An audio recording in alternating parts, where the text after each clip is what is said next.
Okay, this video is about the advocating for my needs portion of Unit 2, and the assignment on Google Classroom, as you see here, they're a little bit out of order.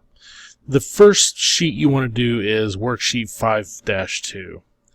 So when you look at that, it's called My Disability Information Form. Come talk to me, come talk to your instructor, and we're going to tell you what your disability is listed on your IEP. We're also going to tell you specifically what you might have trouble with regarding your disability and what sometimes other people have trouble with. Probably put it on a little note card and hand it to you so you can have it. This is obviously a very private thing, so we don't need you sharing it with anybody. We don't need to have a class discussion about it. It's just between the instructor and you as a student, okay? Then you're going to fill out this form. It's just the one page. You're going to talk about your disability, what the people with your disability have trouble with, what you have trouble with in school, how you can be helped, what accommodations you get, and then a list of things you're good at. Okay, so once you fill out that form, tuck that away, you're going to move on to Worksheet 7.1. Okay, this is where it gets a little uncomfortable. What you're going to do in this part of the unit is you're going to set up a meeting with a teacher where you describe for a teacher and explain to a teacher your disability and how that teacher can help you.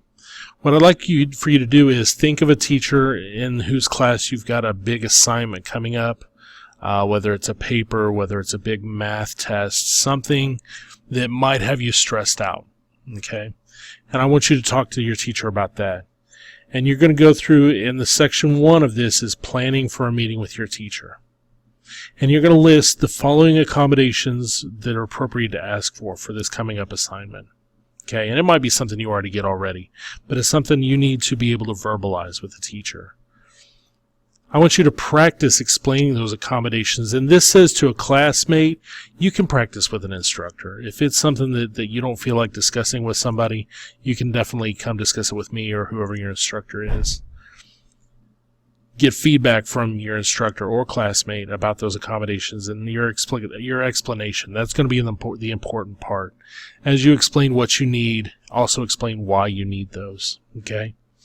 After the feedback you get on your little practice session, write down the adjustments that you might get from a teacher. Maybe it's your tone of voice. Maybe it's the words you use. Maybe you did it great and there are no adjustments, but you're going to take notes on that in this section. Then you're going to schedule a meeting with your teacher.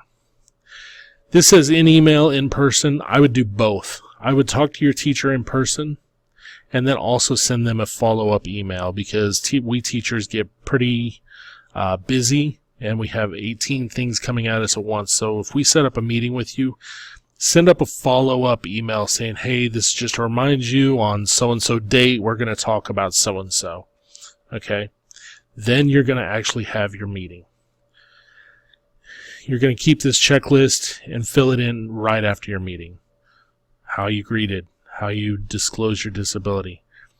Describe how it affects your performance. Okay, you're just going to, I don't need to read this whole thing to you, but you're going to go through and fill in and put notes in where it asks for them.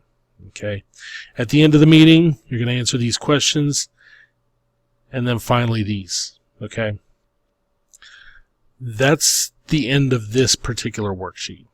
Okay, what you want to do though at the end of your meeting is give worksheet 7-2 to your teacher. You want to have this top part filled out already. Dear so-and-so, okay, this is the teacher's name.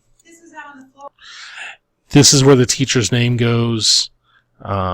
Here you're going to put the teacher's name, subject, date, the specific assignment you discussed with them, and then your name. And you're going to give this to the teacher, and the teacher will fill in this form and give it back to you within a couple of days. Give them a few days leeway, and then that'll be part of your unit. When you're done with this, you are done with this advocating for your needs section of this unit. I know this is a difficult section because you have to talk about things you may or may not be comfortable talking about. And we're not doing it to be hard. We're not doing it to be mean.